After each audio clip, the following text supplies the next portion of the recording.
3, 2, 1, cheers.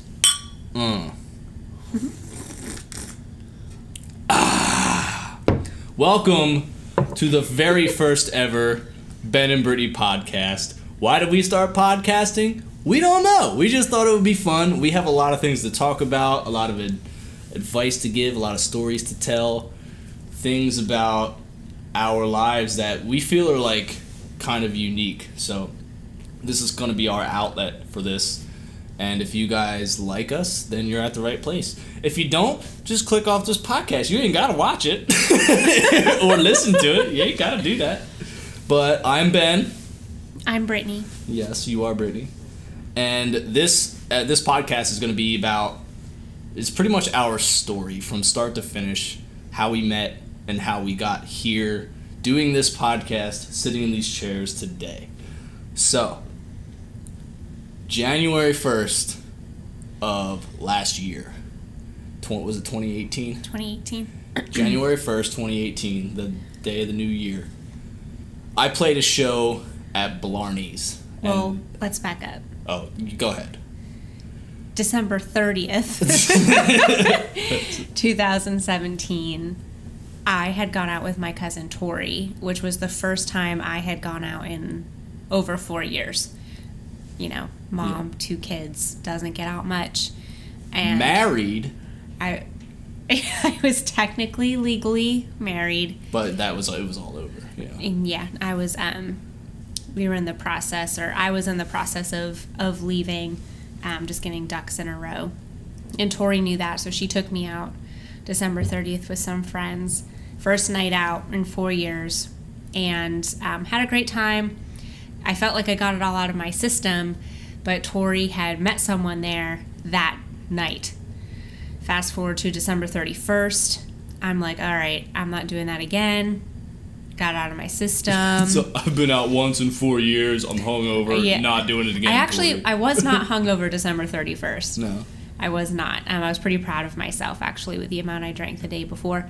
But Tori was determined to meet this person that she had met the night before again. And she said, Brittany, I bet you he's going to go back to Blarney's. Like, we have to go. And I'm like, Tori, I have kids. I can't go out 2 nights in a row. Like, you know, I can't do that.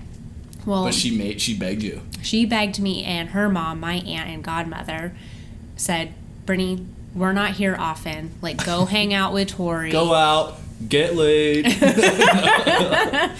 She's like, have a good time. Like, we'll take care of the kids. So I'm like, okay, fine, I'll go out.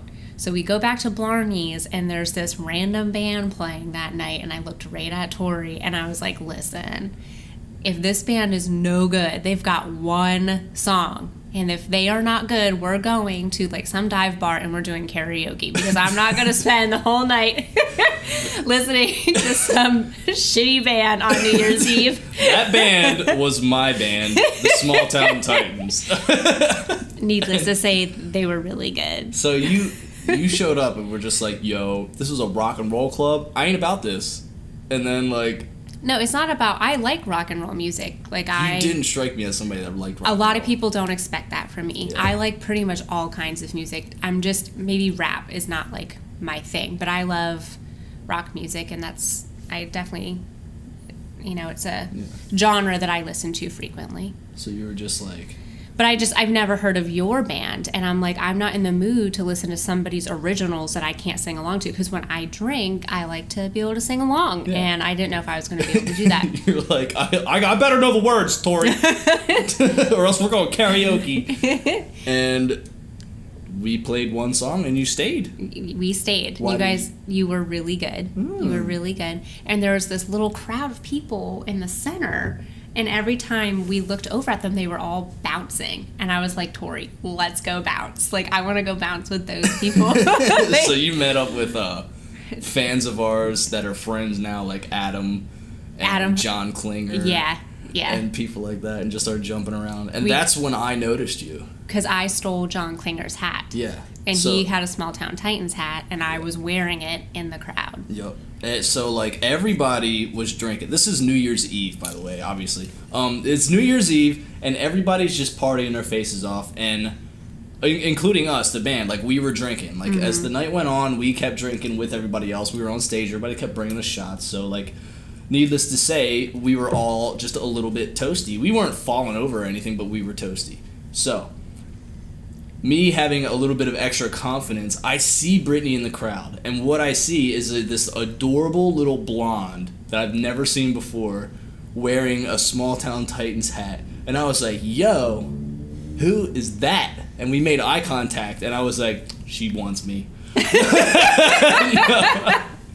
No, not really. But I did. We made eye contact enough that I felt like I was gonna be able to talk to you after the show, and it would be like you'd be like, oh, yay, or something. Like we looked at each other enough, and after we made enough eye contact, I turned around to my drummer Johnny, and I was like, dude, I know who I'm kissing at midnight.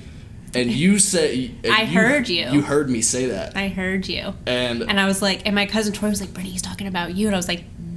Yeah.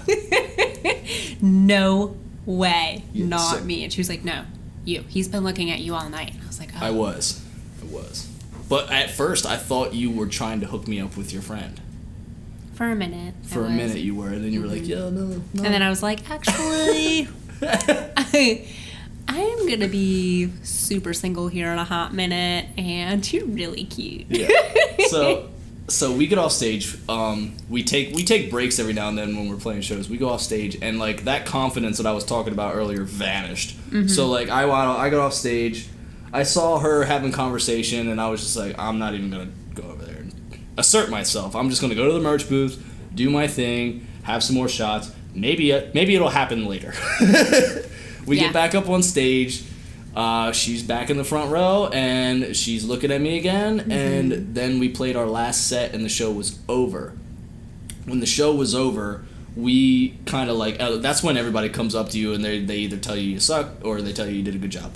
This night, they were telling us we did a good job. So, so everybody was talking to us. Before we knew it, Brittany had vanished. I didn't know where she was. And I was just like, oh, I guess the blonde is just wasn't meant to be. Like, I'm not going to meet her. Oh, well, moving on. Shortly before that day, I had a conversation with myself. I was like, you know what? I'm done with girls. I'm okay with being single and doing my own thing for the rest of my life. I'll be happy. I'm fine with that. So I told myself I wasn't going to pursue girls. And so, like, when she was gone, I was just like, okay, well, you know, not meant to be. I'm not going after it. And then... Can I interject here? Yes. So, same type of conversation had occurred with myself a few weeks earlier, I think around the same time as you, that I had realized that I was in a relationship that wasn't good for me, and I was not happy. I hadn't been happy in a couple years, and I had made the realization that, and I had the confidence that I could be a single mom and that I was going to be okay. You were just ready to do it. I had been alone enough the last 4 years that I knew that I could raise 2 kids by myself. I didn't need anybody else there because that's what I was used to anyway. So I made that decision that I was going to be single mom. And my mom and I, growing up, always watched Gilmore Girls, so I compared myself to that. And I was like, I'll just be like Lorelai and Rory, and it's going to be totally fine. And I knew I had support from my family. So at the same time you made that decision, like, I'm just going to be single the rest of my life, I figured I was going to be single. You had the same conversation with yourself? I had the same conversation with myself because I figured, like, you know, no one's going to really want to date a single mom and my kids come first, so. That's amazing. we were both just conversation. Like, screw the other gender. Screw them. So, okay, so we both, you know, told ourselves we were going to do away with the other gender and we weren't really going to, like, pursue any kind of relationships. Mm-hmm. And then, you know, Brittany vanishes at the end of the night. I don't know where she is. So I blow it off and I'm like, whatever, you know. She's a girl. It's not meant to be. I'm going to be happy. I'm going to go drink with my bros. But before I go drink and party on New Year's Eve, I have to tear down my stuff. So I go back to the stage. On my way to the stage, poof! Brittany just shows up. And she turns, and she's in a conversation with somebody, and I don't notice her until I'm like on top of her. And as soon as I'm like right next to her, she sees me, grabs me by the arm, and says, "Hey." And I don't know what you said. You said something like, "You were really good." And then you went, and then we just we kind of giggled, and I was like, oh, thank you, the whole generic thing. And I was like, yes, I'm talking to her. This is cool. And then you go, I kind of want to kiss you. Just a little bit. And and you held your finger and your thumb like mad close together right up to your eye like this. You're like, just a little bit. And I was like, just a little bit? And I went, whoa! And I went in for the kill. You did. And then we kissed, and you were like, that was more than I bargained for. Or something like that. I think I was like, that was definitely more than just a little kiss, but I like it. Yeah. And I forget who she was talking to, but some poor guy was talking to her, and she just turned around and ignored his ass and kissed me, and I was like, I felt like the king of the world. I would just walk strutted away with the girl like I swooped in on a rope and like stole you. But so that was the first time me and Brittany talked. It was like, hey, how are you doing? I like you. You're cool. Can I kiss you? Sure. Wham! That was the meeting. And then after that, you were getting pulled out. Mm-hmm. Like, your cousin wanted you to leave so bad. Yeah, she was worried. She was worried. Understandably so, because she knew the situation I was in, and we were both intoxicated. And she didn't want me to get hurt. Like, the very first experience when she knew I was leaving my husband was with a drunken rock star, so to speak. with a guy in a rock band, and this was before like Grinch went viral. Like, you were a small, we were a small local time, just like we still are small time, but like we were lucky to get 100 people in the door. Yeah. Now it's pretty like that's consistent. Mm-hmm. So, yeah. But after that, I remember we spent the rest of the evening together.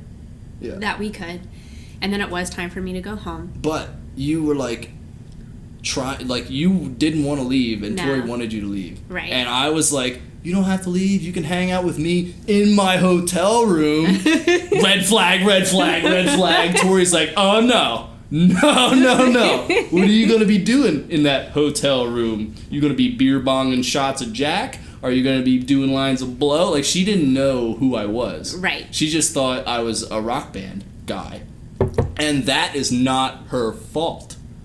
No, Tori and I are best friends, and her responsibility that night was to make sure I had fun, but that I was taken care of and that I was safe. Yeah, but I'm talking about the information she was fed. True. Someone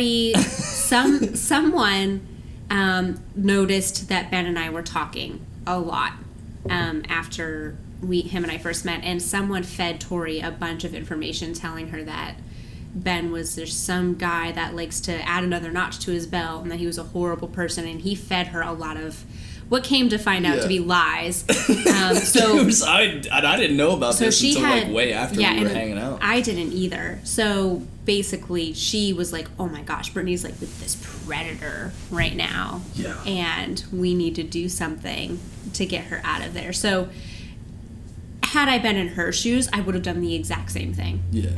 So she had that information, and then I'm like, no, stay, hang out. I got a hotel room. You want to come hang? And she's like, bing, no. Not happening.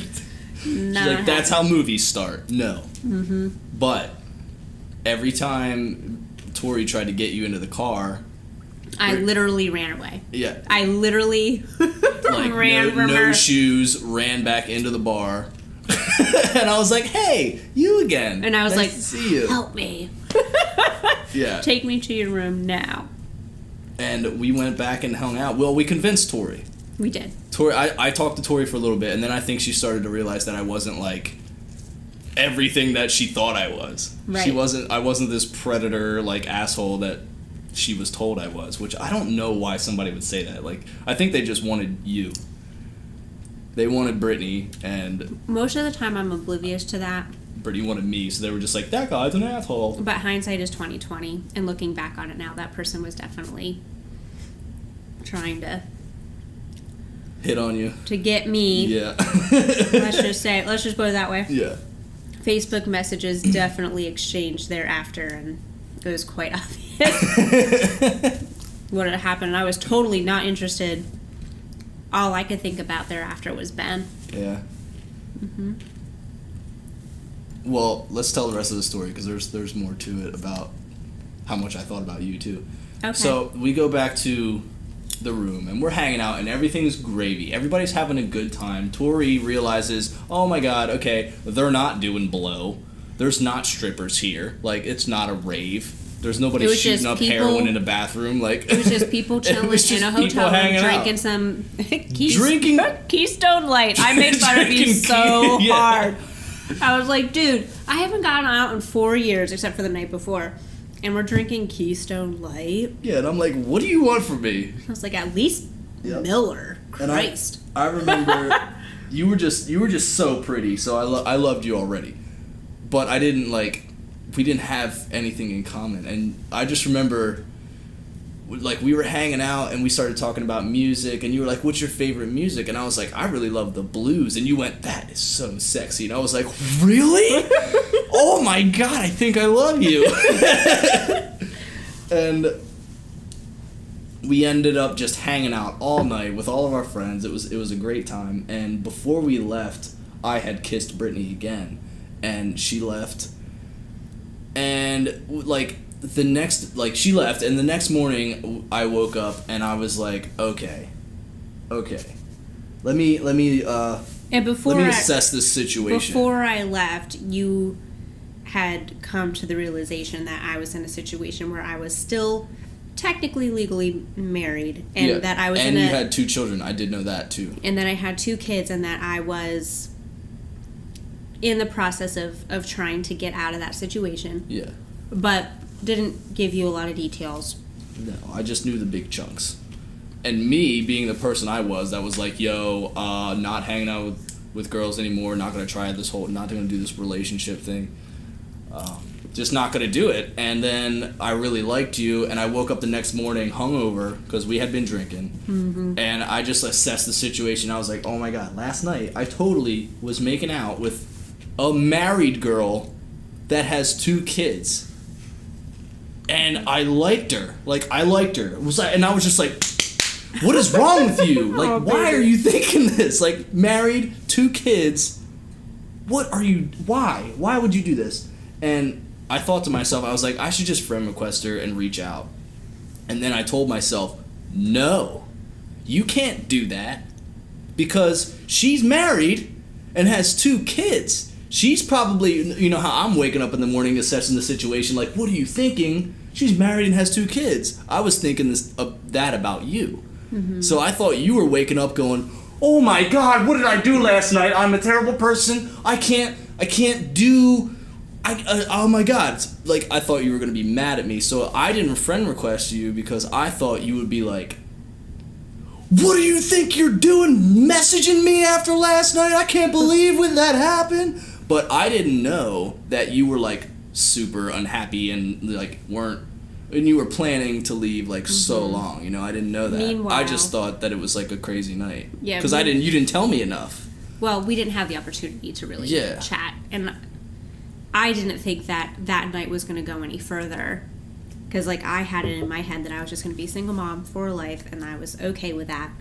And I was more focused on getting out of the situation that I was in. And you're thinking those thoughts, and at the same exact time I'm sitting there having conversations with several different attorneys, stashing money aside. You're getting the ball rolling. I had been getting the ball rolling for some time. I was waiting for the right moment. My husband at the time had a hunting trip planned. And I knew that the weekend that he left was when I was going to leave. Yeah. Because I'd have the weekend to pack my stuff. I had conversations with my parents, and, my dad told me, when you need to come home, you come home. And it's over when it's over, and we're here for you. And, without their support, it definitely would have been a harder transition, to say the least. But I was it's happening. Come hell or high water. I'm getting out of here. And at the same time, I kept thinking to myself about Ben. I could not, every moment of the day, I kept thinking about it. And I was doing the same thing. And I kept thinking about our first kiss and how I felt and how handsome you are. And Thank you, baby. Yes, I love you. And I just kept thinking, like, how I felt with you. Like, there was this instant attraction, and we hit it off right away. And I just felt so comfortable with you immediately, which is so weird for me. And I felt the same way. Because it takes me a little bit to warm up to people and to have trust. But, like, I just felt like we had this connection, and I couldn't stop thinking about you. And I kept wondering, like, why hasn't he requested me on Facebook, or why hasn't he called me? Because I gave you my business card. I was so drunk, and I was handing out my business card to people. I didn't have enough information. So, I thought you woke up the next morning and hated me. I was like, I woke up the next morning with a severe hangover. Not gonna lie, two days in a row of drinking. This body couldn't handle it, and but after that, it was just mom mode, and how am I gonna make this transition? And that really hot guy on New Year's.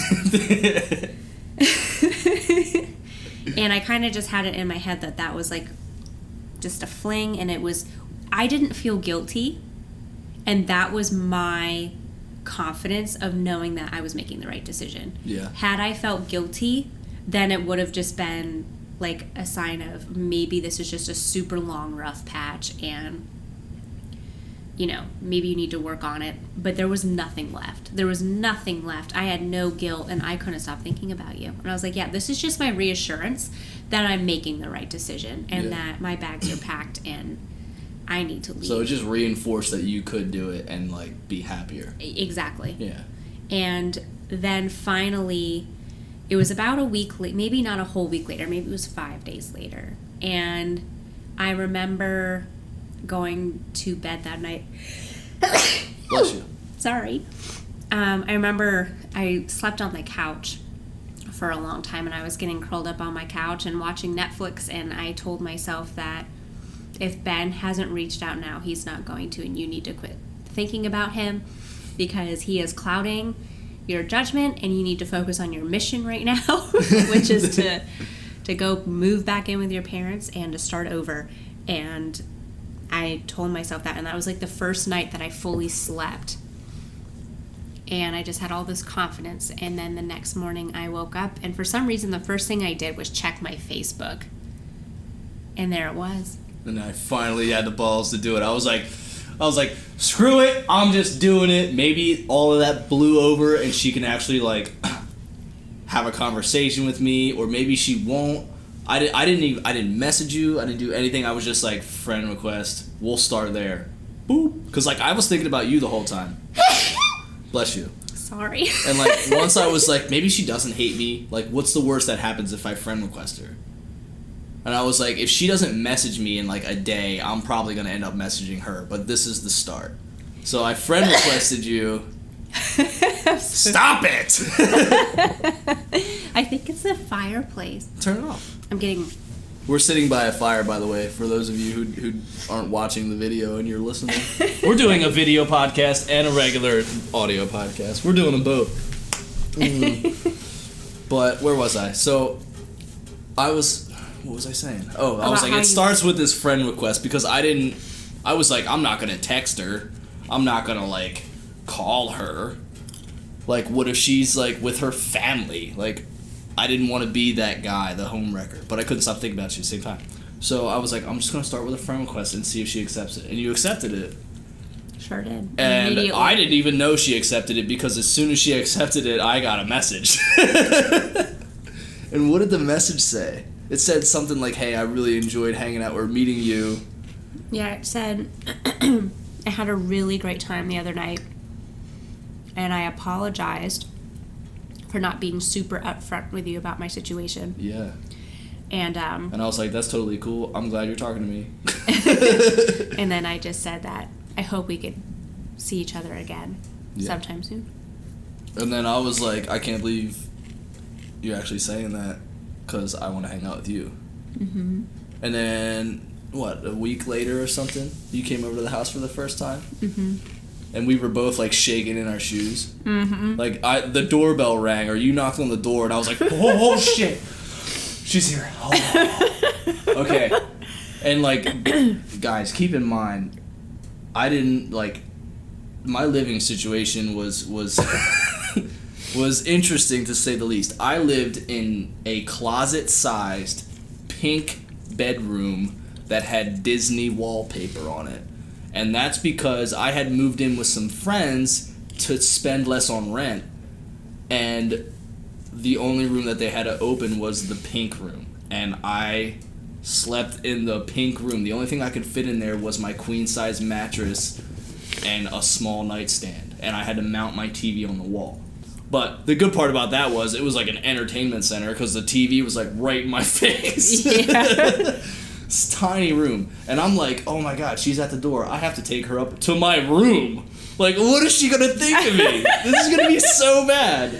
Like, I am doomed from the start. Meanwhile, on the way there, I stopped twice. I stopped at Dunkin' Donuts and I got a hot tea. Like, my throat started to hurt. I was so nervous. Like, everything was just dry. Like, yeah. I was just like, oh my gosh, I can't do this. And then there was a Rutter's off of his exit. And a Rutter's, for those of you who don't know, is like a gas station, convenience store, fast food joint all in one. It's a big gas station. It's like Sheetz, it's like Wawa, it's like Buc-ee's. Yeah. So it was like 2 minutes from his house. Like, I got off the exit and my GPS I think it said 2 minutes. And I was like, okay, I'm not ready. So I pulled into Rutter's. And you just sat there and went, yeah, I just sat in the parking lot like, okay. That's how I was. I was like, she's going to be here. She's going to be here within 5 minutes or an hour, and I don't know. And I'm just like standing And I'm next pretty to the door. sure I messaged Jen, who's one of my best friends since high school. Yeah. And she knew about my whole situation, obviously, because she was my best friend. And she knew it was going down that night. And I remember going down. It's going down. Down to clown. You were down to clown. You know what I'm saying? So I messaged her, and she's like, you're fine. You know, go have fun. You're meeting me afterwards, and I did. And then, so yeah, I went back to your house, and I remember, like, I was standing at your front door, and I was about to knock. And I opened it. And you opened it, and I was like, ah! She didn't even knock.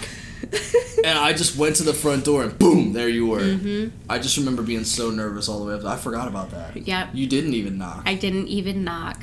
I just... and you were like, you opened the door, and you were there. like, whoa. And I was like, hi. And I was like, I promise I haven't been standing here a really long time. I was like, how long I have you just been got here.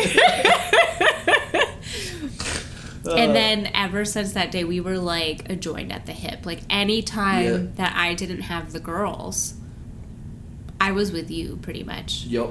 I had set some boundaries in the beginning. I wouldn't let him see me every day that I didn't have the kids. Yeah, but after that first day, like, that was the barrier we broke. Like, oh my God, like, we like each other outside of, like, getting drunk and hanging out. Like, she's actually a cool person just hanging out. Like, I can be alone with her. I would have a beer with her like I would have a beer with my bro. You know, like, you were cool. Yeah.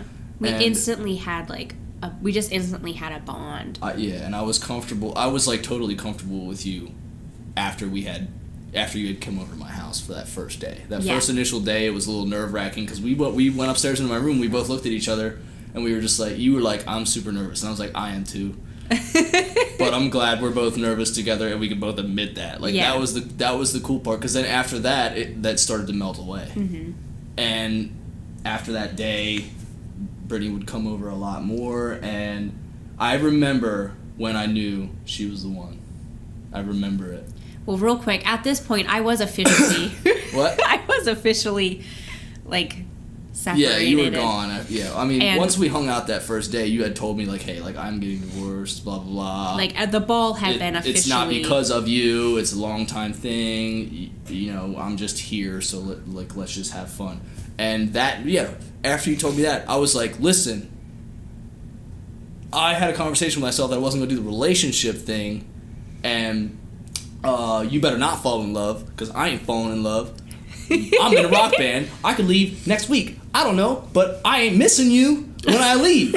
So don't you fall in love. And she was like, deal, I won't fall in love, bitch. Don't you fall in love. And I was like, all right. Yeah. No problem. Ben was like, I don't want to miss anybody when I'm away on tour, because I've seen that mess people up. Like, I don't want to miss anyone. And I was like, okay. That tears apart bands. No, I won't do it. And then 3 weeks later. Something like that. No, we moved rather quickly. Yeah, we did. After that. Once she started hanging out with me like all the time, I said to myself, I was like, why should I push her away? Like, why? What is that doing for me? Fucking nothing. I think part of it, like it was Super Bowl Sunday. You invited me to hang out with your friends that you lived with. Yeah. And we made beef stew together. We went grocery shopping, made beef stew together. And, like, I think that's when you started to realize, like, it's okay to like her. Yeah, I was like, it's okay. It's not hurting me. Why should I push it away? Why not? I'm happy right now. Mm-hmm. Why do I not want this for myself? And why am I denying it? Why don't I just let it be what it is? And then I did. And at the same time, I did the same thing. Because at first, when I left my now ex-husband, I was really worried about what people would think of me. And I got a lot of backlash. Because a lot of people didn't understand what I went through. And honestly, it's no one's business. However, we're doing a podcast. Well, yeah. However, I didn't have a lot of respect. Like, nobody would remember, like, well, we haven't heard her side of the story. We've heard his side of the story, but we haven't heard her side of the story. And I didn't share my side of the story because at the end of the day, if these people were my friends, they would have just respected. They would have just trusted your decision. They would have wouldn't have been like, we need an me. explanation. Right. And they didn't. And I finally... At the same time, I think you realized that you had to quit protecting yourself. Mm-hmm. I realized that I just need to do what makes me happy, and I don't care what anybody thinks of what I'm doing right now. Because for the first time in my life, I was focusing on what made me happy. And by focusing on what made me happy, not only made me a better person, I was happier. I was making better decisions for myself. In my personal life, my career, I was also being a better mom because I didn't have all this stress and baggage and unhappiness. By being happy in life, I was more present with my kids. I was having more fun with my kids. I wasn't getting easily angered by my kids. I mean, if you're stressed and your kid starts having like a meltdown, it's really hard to control that in a positive way. And I found myself just being a better parent and managing all those emotions so much better when I quit caring what the world thought of me and I just did what made me happy. And part of what was making me happy was hanging out with Ben. Mm-hmm. And I noticed that, like, the days that I saw Ben and when Ben and I were talking and texting back and forth and sending each other cute Snapchat photos and doing whatever else we were doing, like, it... Goofy, weird stuff. Yeah, but it just... I had something to look forward to every day, and we both shared with each other our dreams and what we wanted for ourselves career-wise, and we were super supportive of each other and still are, which is why I think we are so successful. Yeah. If for those of you listening, if you take anything away from this podcast, take away this, that the less you care about what other people think of you, the happier you will be, the more successful you will be, and the less boundaries you have as an individual. You don't have boundaries on your goals. You don't have boundaries on what you should do and what you shouldn't do. As soon as you just start living life for you and do what makes you happy and don't give a shit about what other people think, I bet you an entire $1 you'll be happier. An entire $1. I would bet you a good 20. 20? That it was just so. No, proven. In all seriousness, I would bet everything I got on that. Yeah. Like, that's Don't care what other people think. But I think we both were doing that at the same time, and then. Yeah, because my friends naturally were like, dude, what are you, like, are you sure? Like.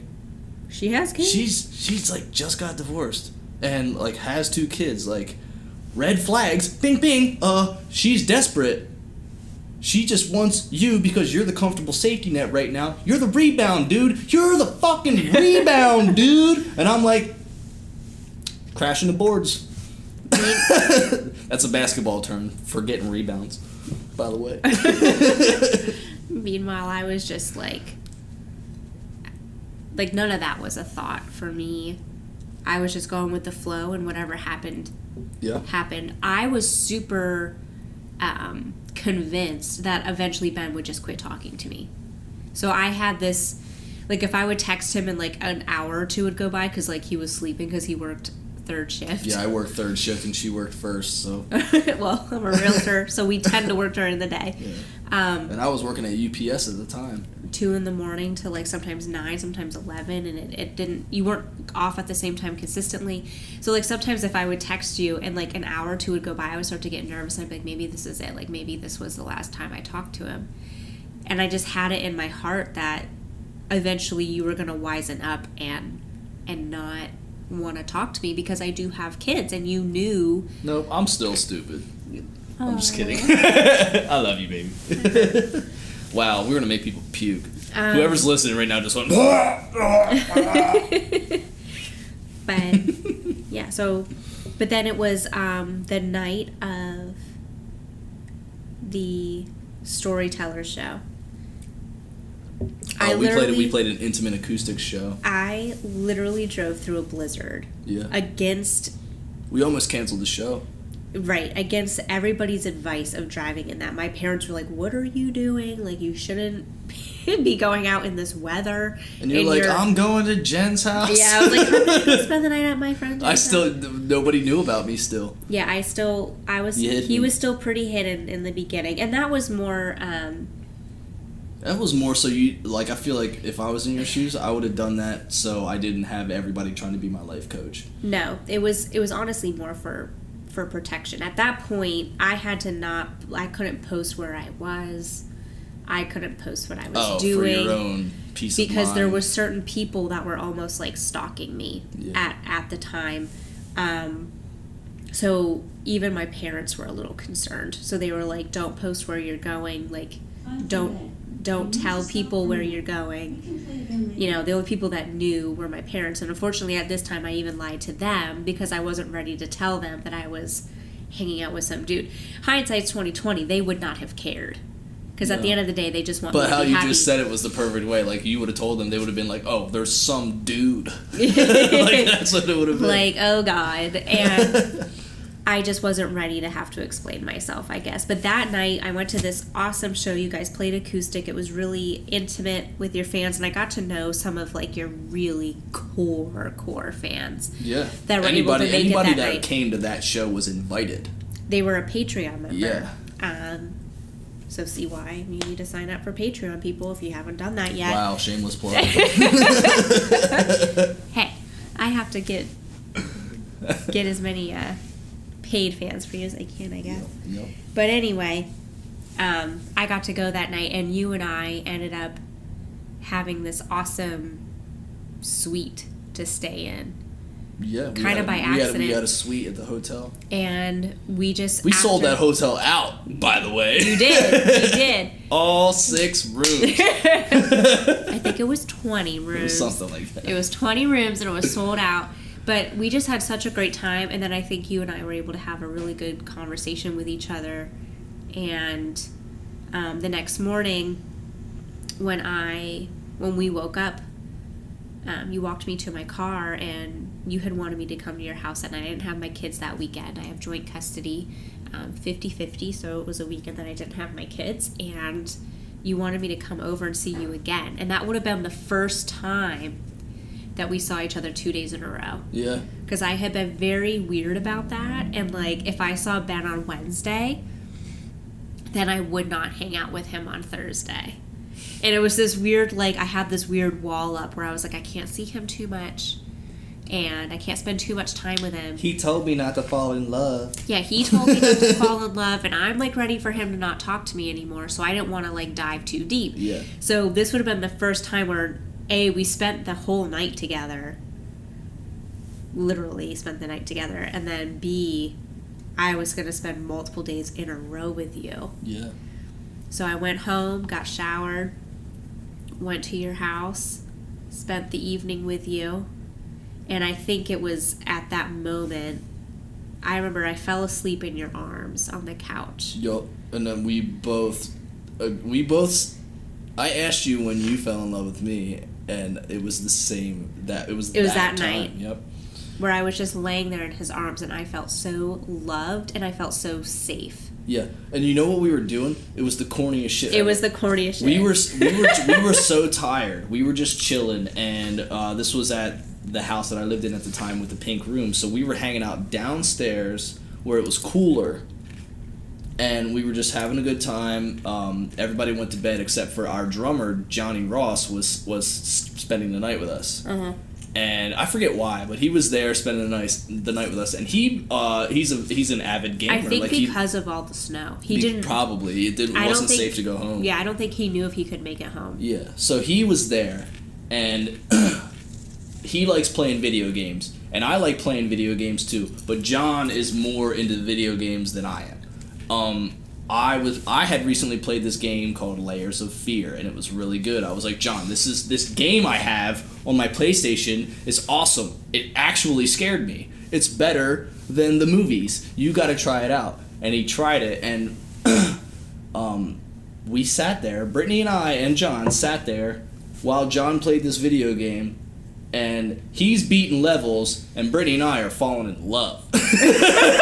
As corny as that is. But, like, that was the first time, like, I just sat there on the couch, and she lay between my legs, and she just, like, melted into every nook and cranny that I ever had, and, like, just fit together like a puzzle piece. And she started to fall asleep, and I was like, God damn it. Son of a bitch. This is what I did not want to happen. Motherfucker. I don't want to be anywhere else on the planet right now, but right here, because I goddamn love this girl. Son of a bitch. And that's the way it went down. And, like, that's like a cartoon version of what I was thinking. Really, I was thinking, like, really mushy thoughts. Like, oh my God, I love you. But, like, yeah. It just happened there. And John's like, yeah, I beat it! And I was like, word, I'm in love. But yeah, and then fast forward, we kept hanging out, and we still hadn't conquered the kids. Yeah. That is a whole nother hurdle. Well, we had fallen in love, and I did not meet the kids. And after that weekend that we fell in love, ironically, or just good timing, his roommates both went out of town for a long weekend. So remember, I had only seen him 1 to 2 days a week prior to this. And then this was the first time that we hung out 2 days in a row per my rules. Yeah. We fell in love.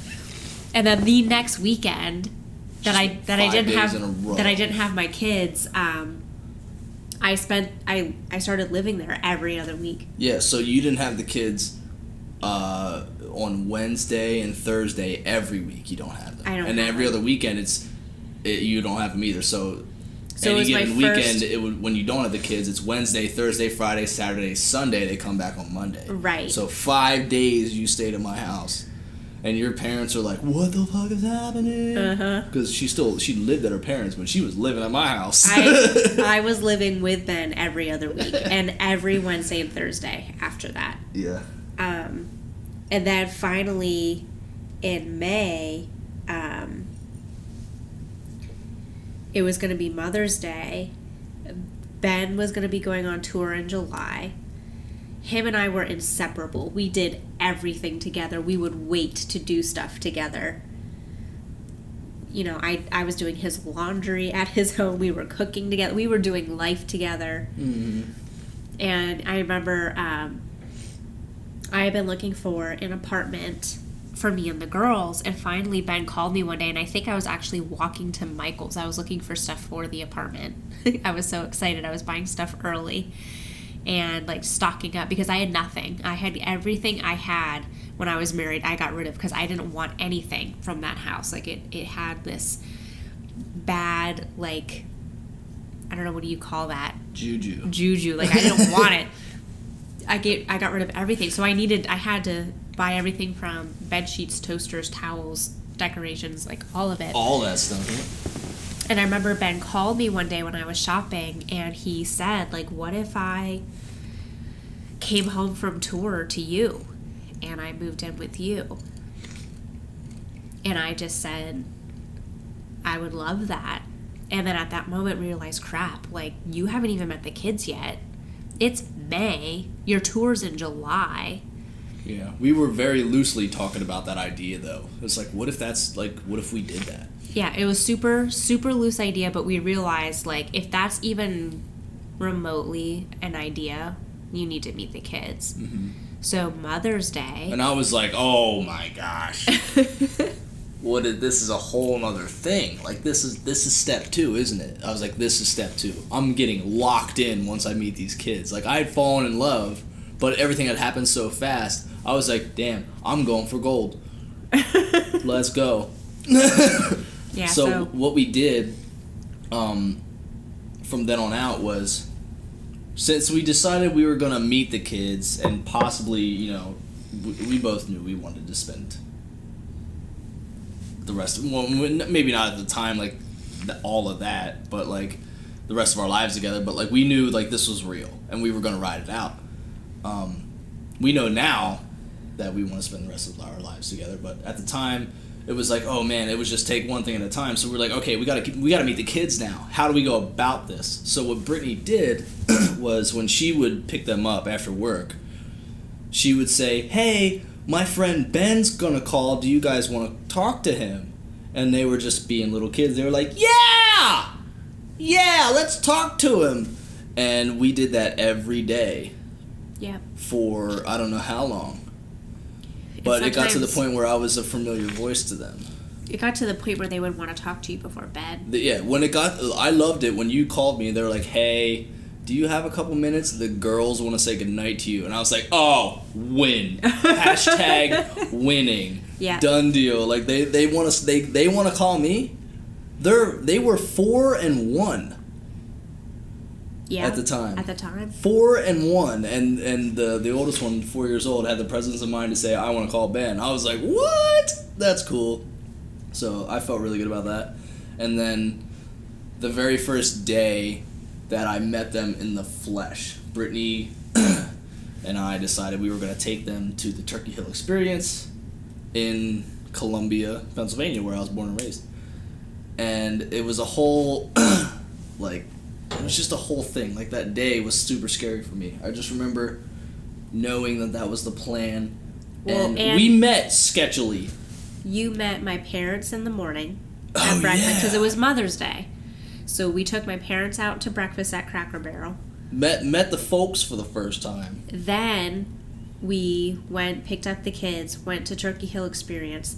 The kids literally, we were at Turkey Hill Experience 5 minutes, and they both wanted Ben, not me, to carry them. By the end of the Turkey Hill Experience, I actually have a photo, and it's of Ben carrying both kids to the car. They were like, They were like, Mom, who? We like this guy. Like, their bond was immediate. And if you know my kids, it takes a long time, like me, to warm up to people. Like, they don't warm up to people immediately. You told me that going into it, but I met the kids for the first time in a Starbucks parking lot because we were meeting. Yes, we were to get in the same car to drive an hour to the Turkey Hill Experience.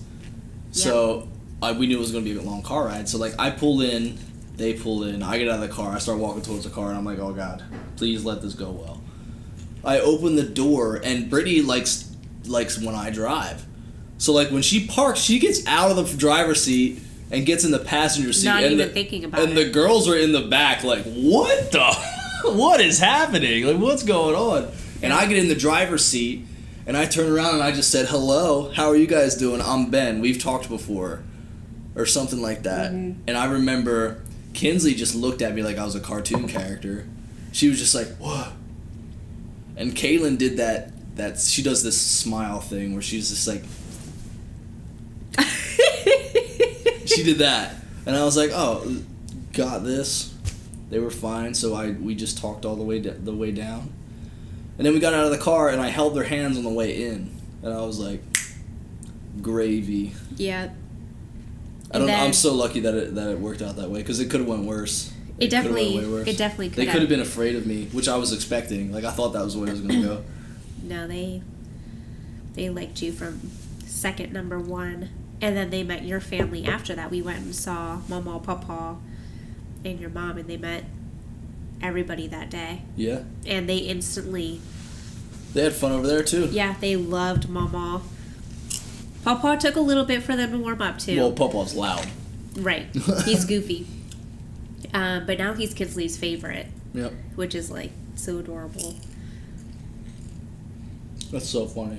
And then fast forward to me moving into my apartment. So move-in day was June 1st. And the girls were dead set on Ben spending the night with us. The first night. So I was like, all right, I'll ask Ben. And we camped out in this living room here. And we just all laid on the floor. Beds weren't set up yet. Right here where my feet are. Yep. Right here. We all laid here and slept that night. Well, the next day, Ben went home. Because Ben did not live here. Yeah. The girls cried. Cried and cried and cried. Like, it was horrible for me to watch. Like, they were so sad that Ben was not here. They wouldn't go to sleep for me. They wanted to talk to him on the phone. And finally, like, Ben and I just realized, like, what are we doing? We're trying to abide. Like, are we beating around the bush? Are we doing what everybody else thinks we should do by, like, giving the necessary period of time before moving in together and all that that jazz? And we're just like, yo, like like, we both agreed that we've been doing whatever we wanted to do, keeping the kids' best interests in mind when he met them. But we have always been happiest when we weren't worried about what other people were thinking. Yeah. So Ben's like, if the kids miss me that much, and we love each other this much, and we've lived with each other for the last 4 months every other week. And it works out better for us to be under the same roof. It did. Like, what do we have to lose? Like, we had that thought, like, what if it doesn't work out? Like, what if, like you were thinking, like, what if you, like, realize what it's like to live with children and you don't want to be with me anymore? And I was like, how hard can it be? Trust me, folks, it can be quite hard. But, you know, if you really love somebody, none of that matters because you fall in love with their kids, too. Well, so. And it helped me having a second pair of hands. Mm-hmm. And it helped us both financially. It helped us both, I think, emotionally, because we were here for each other for, like, our hardest moments. Mm-hmm.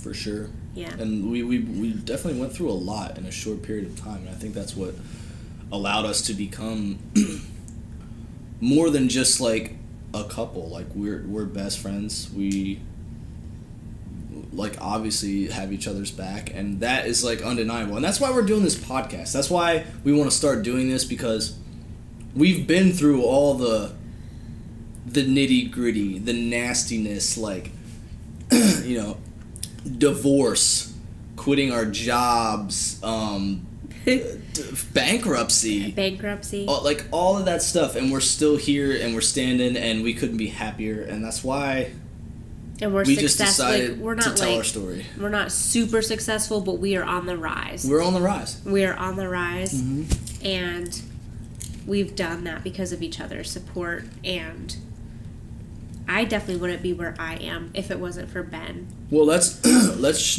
switch gears and talk about. I have to take a miniature break. You got to take a miniature break? You got to pee? I have to blow my nose. Okay, go ahead. So, while Brittany's blowing her nose, because this is all one take, we're not editing any of this. So, fast forward, we move in, we start hanging out, or living together, sorry. We start living together. Everything's going well. You know, there's a lot of hurdles that I had to get over because, you know, not a lot of people know what it's like to go from living the single life to all of a sudden, like, you're a dad, and you have to live life in a certain way. Like, you have these two little computing children watching your every move, looking up to you, and just learning from the things that you do. So, like, that was an adjustment, going from being a single man, a bachelor, to all of a sudden I'm a dad, and I'm like, holy crap. But so we're living together, some time goes by, everything's going fine, we're both learning, we're growing together, and we both decided it was a good idea to quit our jobs. And this is probably just a couple months into us buying the apartment. We bought the apartment together. And then a few months after, we decided, yeah, let's both quit our jobs. So that sound on paper, that is the dumbest thing you could possibly do. I was in management at UPS, and Brittany was a part-time real estate agent, part-time office worker at Sterling Property Management. Yep. So you had the salary position of the office, and then the commission side of real estate. The commission side from sales. And I was just straight salary with awesome benefits at UPS. Like, I was doing well, and she was doing well. But I hated my job. I hated it. My alarm went off at 2 o'clock in the morning every day, and I wanted to blow my brains out because I had to go to work. And I was just managing box lines and packages at UPS and loading trailers, and I couldn't do it. I had done it for 2 years, and I was just at my wit's end. I looked at everybody that was above me at work, and just how miserable they were. They were showing up to work in Cadillacs, but they hated their lives. They were like on their third divorce, some of them, and like I didn't picture that for me. I didn't want that. And we were doing okay with the band. It was I played in a band called the Small Town Titans. We were doing okay. We were not making a living by any means. But I had all these other aspirations. I wanted to make videos and do them for the band and really put all my eggs in that basket because I felt like we had something worth striving for. Absolutely. So I was like, I'm quitting my job at UPS and I'm going for it. And Brittany's like, word, I love you. I got you. Let's do this. And then right around the same time, we both noticed how good Brittany was at selling houses and being in that industry. And she was hitting so many walls with selling real estate because she had the part-time office work to do as well.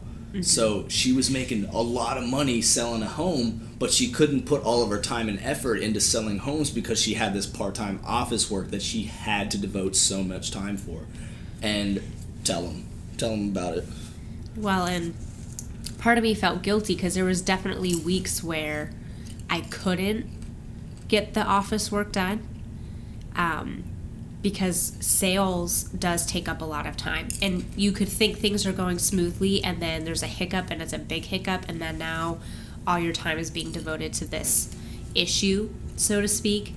And it was starting to take a lot of my time away from my office work, which was hurting the people in the office who were already drowning. Like, these people already had a ton on their plate. Yeah, and you were spending less time there. And I was spending less time there, and I'm like, I'm not earning this salary. Like, I'm not benefiting them.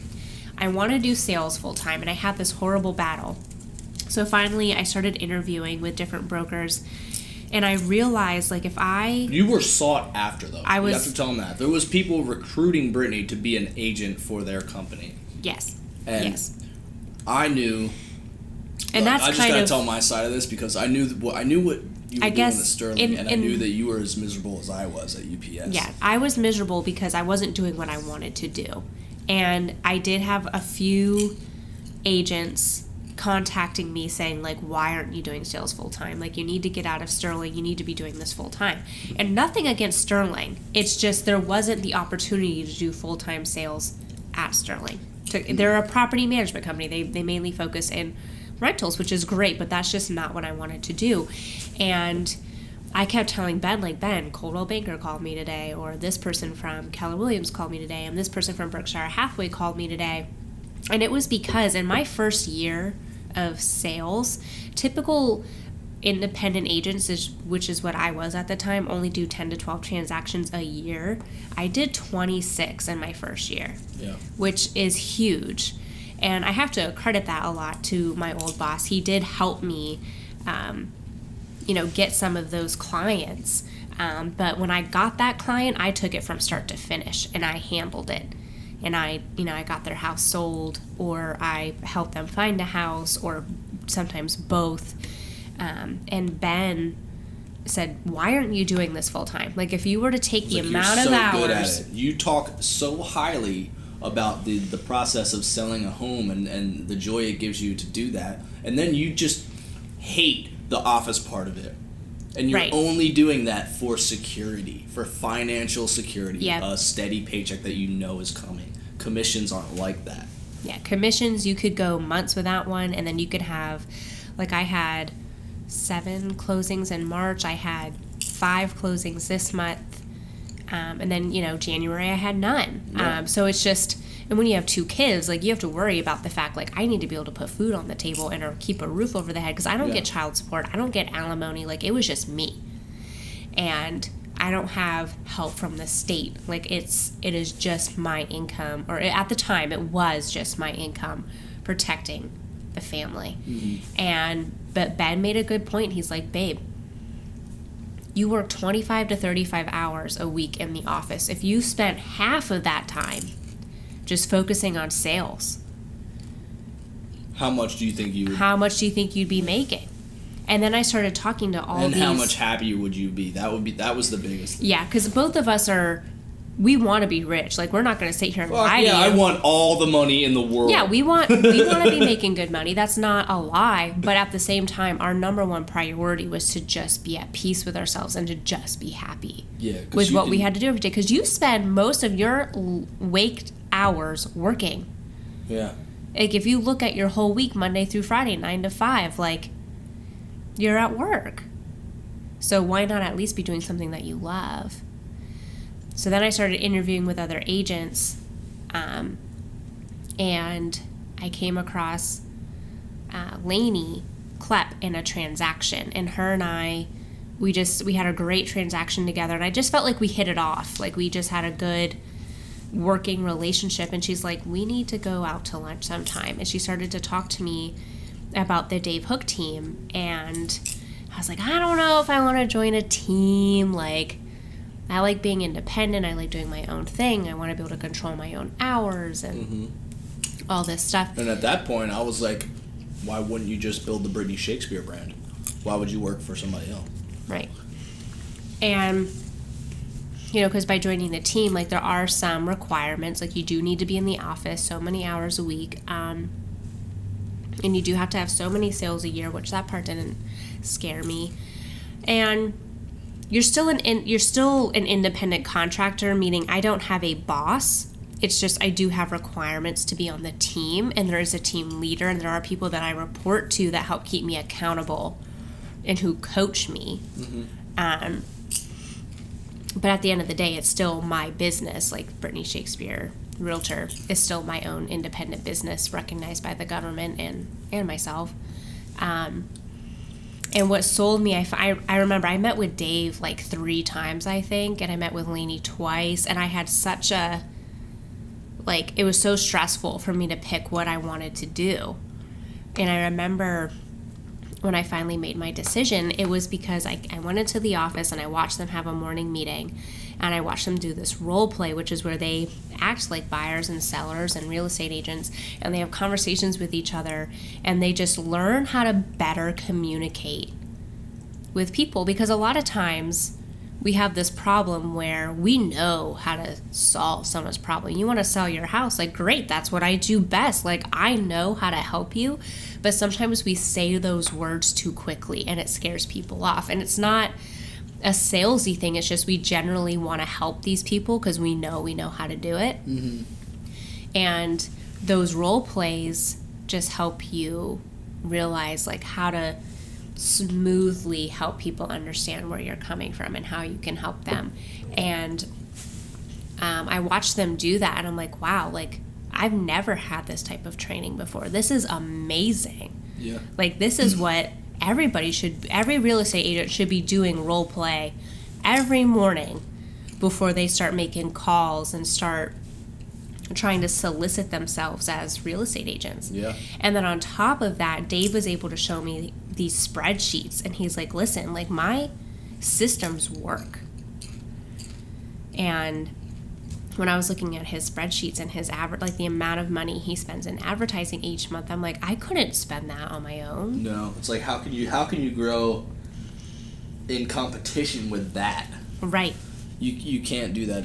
And then lastly, he had Project Lamplight. And Project Lamplight is a nonprofit that Dave created, and it donates anonymously to people. Dave is the team leader. Yeah, Dave Hook. He's the Dave Hook team. I don't think you said that. Dave is the leader. I said the Dave Hook team. Did you? Yeah. Oh, sorry. Well, if I didn't, I work for the Dave Hook team. Dave Hook is obviously Keller Williams. the team leader for, and its Dave Hook team is for Keller Williams, which is a global real estate company.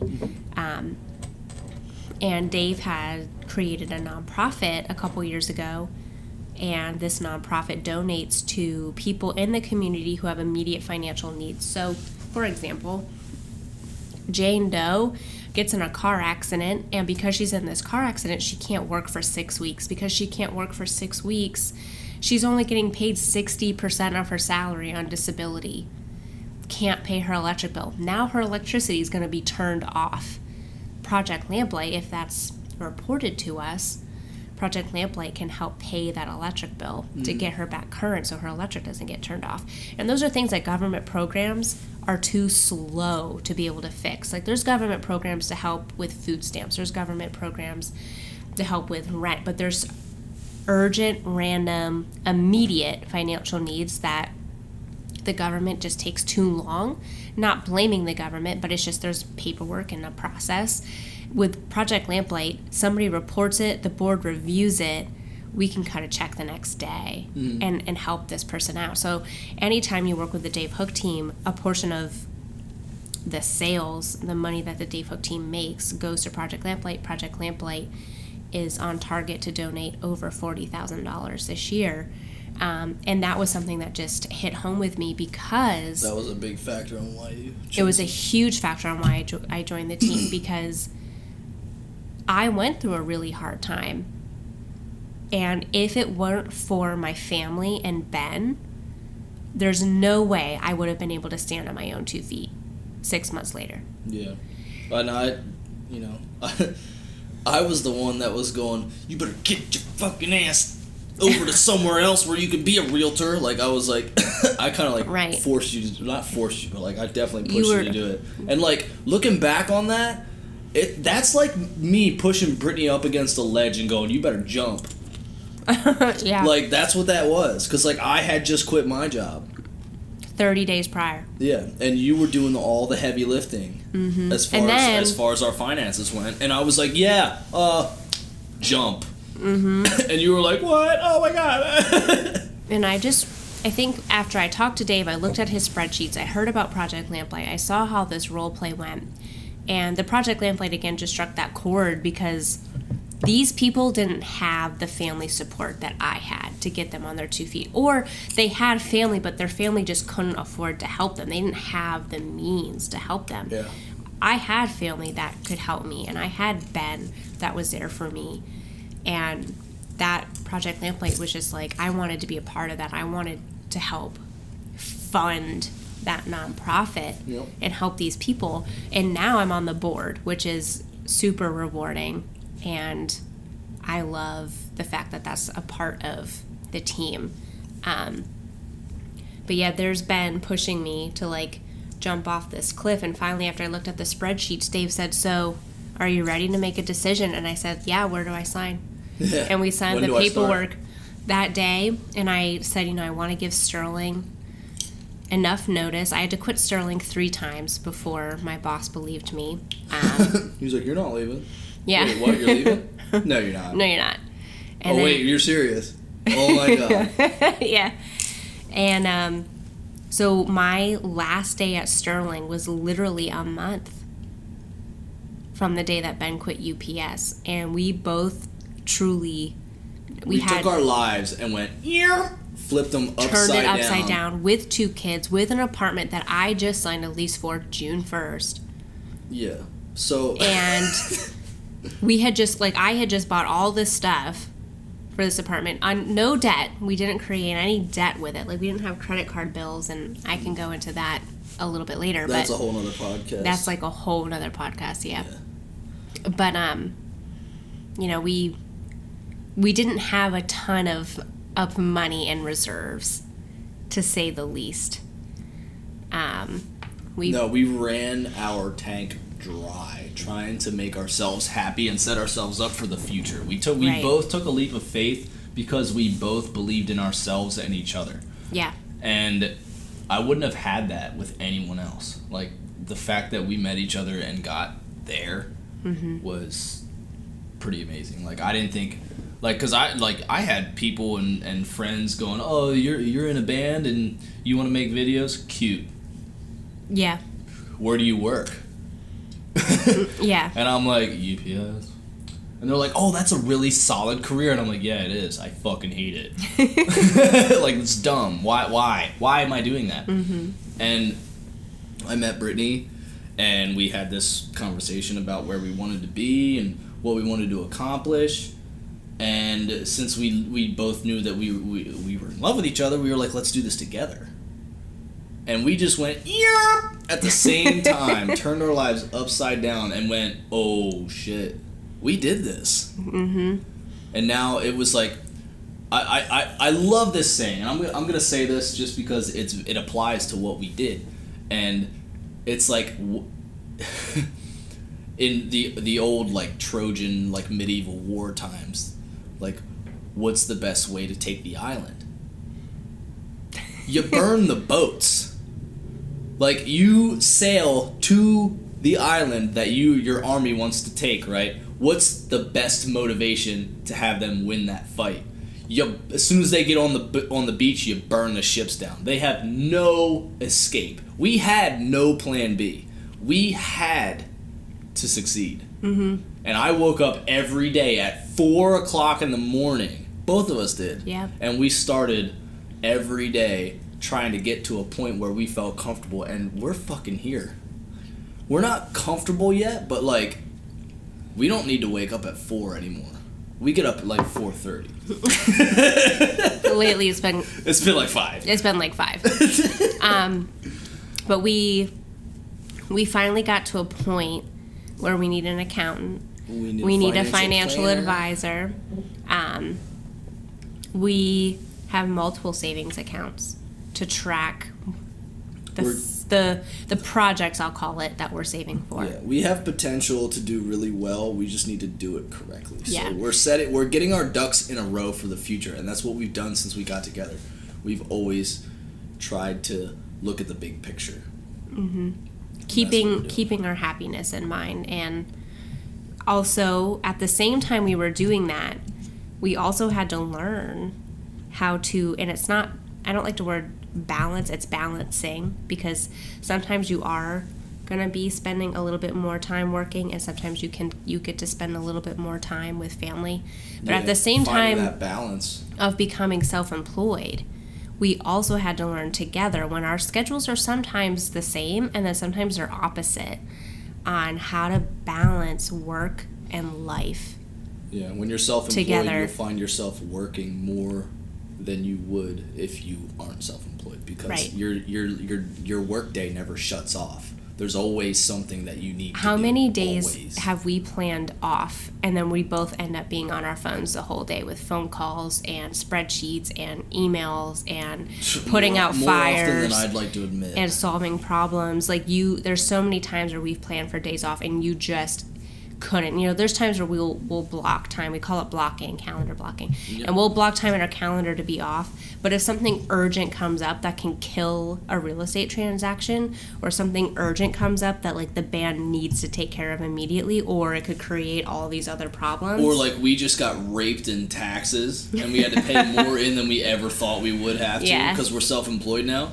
Like, we had a full date night planned, and I'm a videographer, cinematographer now. I make videos for people. I do music videos and, like, business videos. And I got a call from a guy. He's like, hey, I got a last-minute gig for you.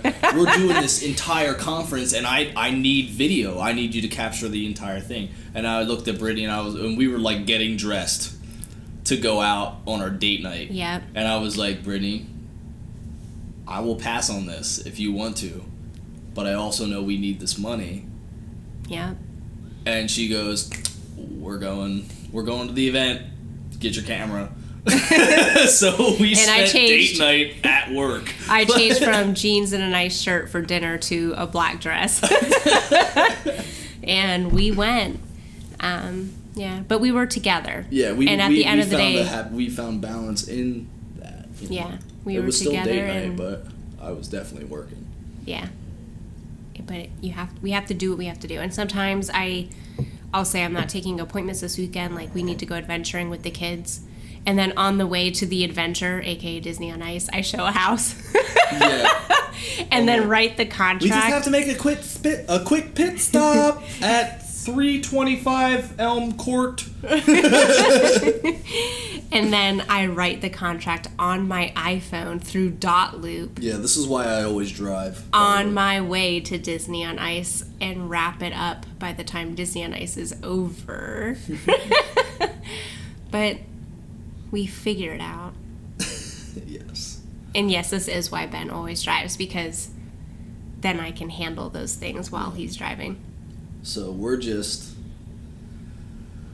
going through life and learning along the way, right?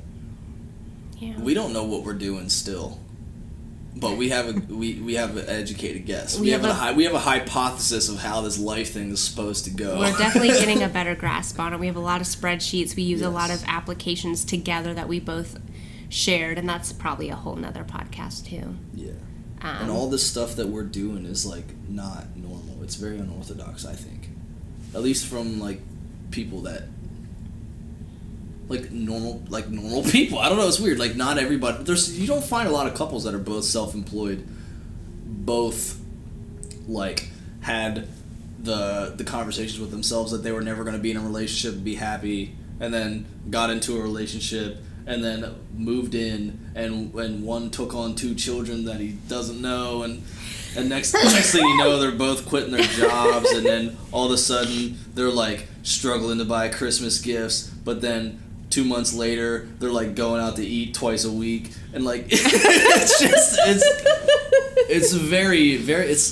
like this. And that's why we decided we want to start podcasting, because like the hills and valleys of life are nobody's immune to that. Like, everybody has peaks and valleys as far as like happiness and sadness and successes and struggles go in life, and we just want to share that with you guys. And full disclosure, like, if you like us, you like my band, you like Brittany, you know, you can watch these podcasts and really get to know us. Like, we have nothing to hide, and I think that the things that we've been through, a lot of other people have been through or have at least experienced to some extent. And they we don't like talk talking about it. them. I was going to say, they don't talk about it. They don't talk about it. Because we'll talk about it. Like, I have nothing to hide. And this is definitely a conversation for another day, but when I got divorced, that meant I had to file bankruptcy. And again, different discussion for another day. That's a whole nother thing, but yeah. But a lot of people don't talk about it, and actually when I started talking about it and I started to be more honest about it, because at first I was so embarrassed and I wouldn't tell anyone. Like, Ben and my mom and my dad were the only people that knew, because I was so hurt by it, because I worked so hard for a good credit score, and then to make the realization that was my only option in order to salvage what I had and to provide for my family. When I realized, when I was more open about it, a lot more people than I ever would have thought had gone through that situation or very similar situations. Yeah. We know we're not alone. We're just gonna tell you. Yeah. But we've gone through it together. Yeah. And I think that's what makes us stronger as a couple. Yeah, and if you guys are listening or watching, feel free to comment and let us know your takes, what you've been through, some stuff like that, some things that you've gone through that maybe we have too, and we'll get on here and talk about it, tell you about our experiences, and we'll just share everything, because I think there's a lot about life that people hide because they're afraid. And if there's anything that you take away from this episode, it's just, don't worry about what other people think of you. Do what you want to do what makes you happy, and trust us, you will find success in your passions, and you will find satisfaction in doing yourself and not worrying about what other people think of you. And what else? That's what I think. What else is the moral of this podcast? Anything? I think It's just to do what you want to do in life. And I think that if you put yourself first and you take care of you, everything else will fall into place. And that goes for parents, moms, dads. A lot of times as parents, we put our kids number one, and then we forget to take care of ourselves. When in reality, if you take care of yourself, I'm not saying to be selfish, but I'm saying if you do take care of you and put your needs first, everything else falls into place, and you become a better parent. You become more present for your children, I mean. Mm-hmm. And because you're happy. And because you're happy, like you're in a better mood. Yeah. Your kids want to be around you more. You have more fun with your kids. You can make better memories with your kids. So don't lose sight of that. Don't lose sight of taking care of you, forgetting what the world thinks, and just doing what you want to do. Because I really do. When I started doing that in 2018, when I started to take care of myself, and when I stopped giving a shit what the world thought about my decisions, I met Ben. I made the real estate career change to go full-time in sales. I have made the most money I've ever made in my life. I love my apartment. I love my life. My kids are happy. We go on adventures. We do more activities than we've ever done together as a family.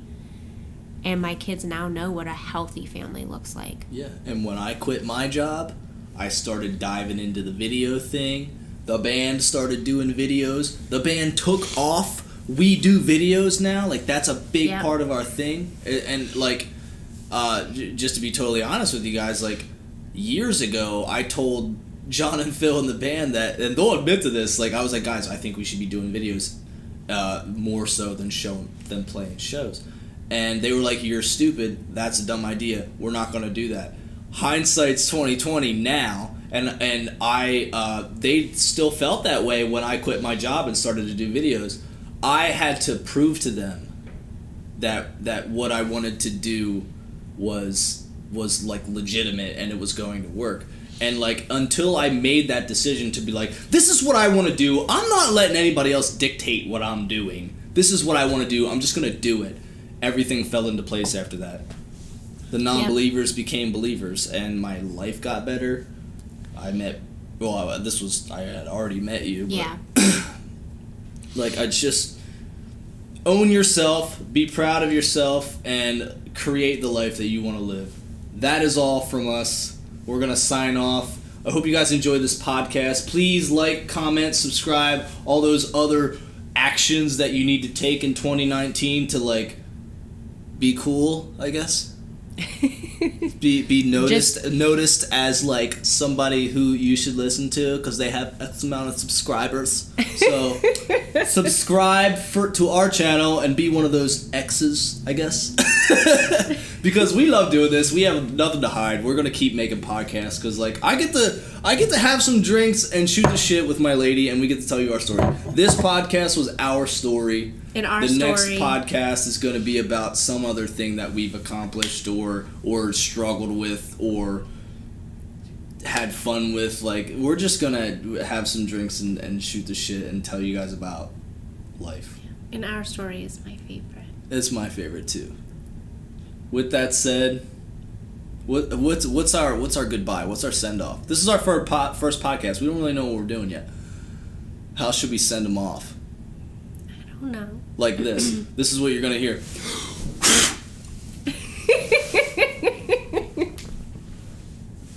That was me blowing the candle out, by the way, for those of you listening and not watching. See you later. This has been Ben and Brittany's podcast. Peace!